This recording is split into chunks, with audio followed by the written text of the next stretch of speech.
try! After a big season, it all comes down to this. What's the feeling been like in the camp this week? Yeah, really good. Grand final week. It's one of the best weeks of the year. It doesn't matter what the competition is. If it's Shoot Shield, Super Rugby or NRC, the boys are always pretty excited. So it's been a great week. Really enjoyed everyone's company. The boys are really getting around each other. I'm sure Heath will say the same thing. That's just the kind of week it is, grand final week. It's a good week. Probably going to this one as favourites. You've got a pretty young side. How are they dealing with that? Yeah, it's not something we've spoken about too much. I think you got to keep doing what you've been doing, and for us that's been making sure that we prepare well, and so we've done that in the last 3 sessions. We've got one more session today, and then from there you move on tomorrow. Then you talk about what it's going to be like during the game and start doing a bit of visualisation, stuff like that. Weather's not looking too great in Tamworth tomorrow. How's that going to affect things for you guys? You like to throw it around a bit? If I know Tamworth, it'll be good. Hill War medal up for grabs for the first time this year. I mean, you know, he's a great man in rugby union. What's he brought to the sport? What's he brought to the sport? Well, Worry got me to the Tars, so I reckon he's a pretty good bloke. Look, I don't know. I mean, he's obviously one of the great sevens to have played for Australia. Great back rowers. He was a very tough player. Always put the team first. He was a great leader. I think it's fitting that he gets recognised with an award. Man of the match, the NRC is great. So yeah, I mean, I think he's deserved of an award being named after him, and it's great to see that happen. You're a Tamworth boy. How excited are you to take this game back home? Grand final, the NRC. Yeah, pretty excited. Well, you were there last time we went up there. You know, it's a good night after, so we'll be enjoying that. And we know Tamworth put on a good show, so we're really excited. And the town's really fired up. Spent the last 24 hours up there, or 24 hours on Wednesday and Thursday. So went to a few schools and did a bit of media and stuff, and everyone's pretty excited. So I think it's going to be a great night of rugby. I think it's great to see such an important event in the rugby calendar go back to the bush, who was such a big stakeholder in New South Wales and Australian rugby. So I'm really excited for that. In terms of being in Tamworth, it's not really about me. I think it's more about getting it back to the country. And you know, Tamworth had the opportunity this year to put on a good show, and they did. So they were rewarded by getting the final, and that's the way it should be, in my opinion. Maybe next year we'll go to Dubbo and then make the semis, and they'll get a semi-final as well. That's sort of how I see Pete Playford doing it, and I think that's the way it should be. Mum going to put on a feed for the boys again? Yep, she's been cooking all week. We've got a feed on tonight, so that'll be great. And yeah, well, you don't change your routine grand final week, Natalie. So last time we were up there, Mum put on a feed and we won by 2 points against the Rising, and this week we'll be trying to do something similar. Paddy, do you see this competition going from strength to strength? You've been around for a little while. So for me, I'd played the first year, didn't play last year, I was injured, and then played the third year. And the jump between the level and also the way the rugby has been played has seemed quite significant. Like, it seems like a pretty good standard for me this year. Some games have certainly started off feeling like Super Rugby games. They probably haven't finished that way, but yeah, I think the standard's definitely increased. I've also really liked the way teams have reacted after games. So it's been all about, you know, getting the 4 points or smashing each other on the field for 80 minutes and then coming off the field and being able to enjoy each other's company. So if that means, you know, going into the sheds and having a Powerade or a water or a beer and having a chat, that's been one of the great things. I mean, one memory which stands out for me is playing against Queensland Country in Toowoomba, and after the game having a 4X in the sheds with Brad Thorne, and there was about 9 blokes from our team gathered around the corner. It was like, I don't know, it's like sitting at his feet, dead set, listening to what he has to say, and that's saying you don't get in Super Rugby, but it's something that I think rugby does really well, particularly has done well in the past, and it's something that we're going back to in the NRC. There's now this talk of a breakaway comp from some of the leading lights in Premier Rugby in Sydney and Brisbane. What do you make of that? I was a bit disappointed to see that brought up this week. I think it's a week we should be worrying about the Bledisloe, in particular the women, having a crack at 3 o'clock tomorrow over, I think, which is a great initiative, and the NRC final. I was a bit disappointed they picked that this week. to do that.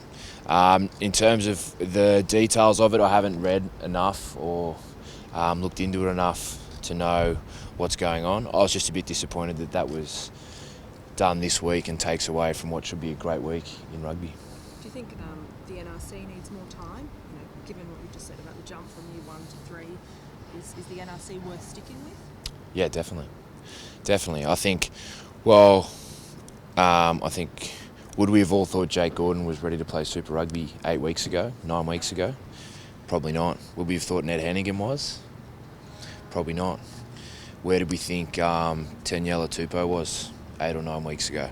And then in that time, they're the guys that have been named in like NRC Team of the Year. They're the blokes that everyone's talking about as bolters on spring tours and whatever. I think that says enough in itself for me. Phil Wise tipped your opposition this weekend. What do you make of that? Oh mate, he's run out on this ground more than anyone, so he loves playing for New South Wales and all teams associated with New South Wales, so that's all right, it's not surprising, but like we've said the whole time, we'll just keep going about our own business and hopefully surprise a few people. That medal good around the neck of the Perth player? Oh, absolutely. Hopefully there's enough ribbon on it for one of our front rowers or something like that. It means we've had a good set piece performance, and maybe Pat Cowan or Jermaine Ainsley can wear it. Weather's not looking great in Tamworth tomorrow. That probably gives you guys the advantage with your pack. I'm not really too sure. I mean, if it's raining, it'll be a bit of an evener for both teams, really. It might slow down the game a little bit, which would be good for both sets of forwards. They've got a very athletic pack, but yeah, if it is raining, then we'll just have to deal with that then. 3 interstate trips in 3 weeks for you guys. How are you travelling? Oh, travelling well, getting used to it. So freaking flies are going up. But no, we're recovering well. The guys are looking after us really well, all of our training staff, and yeah, we're just ready to get into it tomorrow night. Ian Pryor on the bench after having what was a man of the match performance last week. Can we expect Jono to maybe only play a half of rugby tomorrow? Oh, I can't really be too sure. I mean, Ian was excellent for us, as he is every time he pulls on any jersey he plays for. And the same with Jono. Whoever's going to be out there guiding us around are going to do a great job. Heath, wins have been kind of few and far between at the Force, but now with the Spirit getting a few together, is it nice, that feeling to get a win? Yeah, it is. It's obviously it was a tough year for us over there with the Force, but you know, our focus here through this little through the NRC with the Spirit through this phase here has been good, and the way that the guys have been playing together and playing well is a good testament to what the coaching staff are doing over there, and hopefully a good sign for us going forward. Do you see that confidence though building, and in particular the combinations in the back line as well? Oh, absolutely. I think it only bodes well for us the way that some of the guys are playing together and the way they're gelling. How quickly Benny Tapwai and Billy Meeks have come together. Both Ian and Jono's combinations with Ryan Lowndes, and then Ian and Jono's combination as well when they've been playing together has been excellent. So it bodes well for us in the future. There's talk about you know, the Australian Rugby Union perhaps cutting a team, and the Force is the first name that comes up. Given the success over 2 seasons of the Spirit, do you think that sort of talk is premature? I think it's absolutely a little bit premature. I mean, it's easy to say we'll cut one of the teams that's the furthest away when it all depends on what they want to be making their decisions on.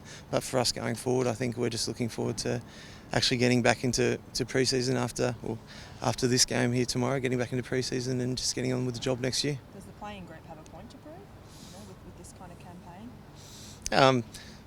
With the NRC campaign, sorry? Yeah, or, you know, yeah. It's strongly a Force sort of playing group and a new coaching group. No, we are. I mean, obviously, it sits in the back of your mind. Whenever you lose some rugby games like the season we had over in Perth with the Force, it grates at you a little bit. But obviously, this group here, it's a different group. There's players that come across from that group. There's players from our pinned and premier grade competition as well who have had a lot of success, who have won the grand final and come runners up in grand finals as well over there. So we've just got a fresh start with this, and we just want to look forward to win tomorrow night. Of course, it's not just the team that can be cut. Obviously, careers have to change if a team does fold. Can you describe the frustrating period when it's not settled? Oh, we're not really dealing with that right now. We're just dealing with the NRC stuff right now, and the appointment of all our coaching staff, which has been settled in. We're just looking forward to pre-season. Great to see Matt re-sign. Yeah, absolutely. You know, Hodjo Hodjo's a class player and a class person as well, and we're happy that he's been able to finalise his deal with coming into some more coaching as well as playing.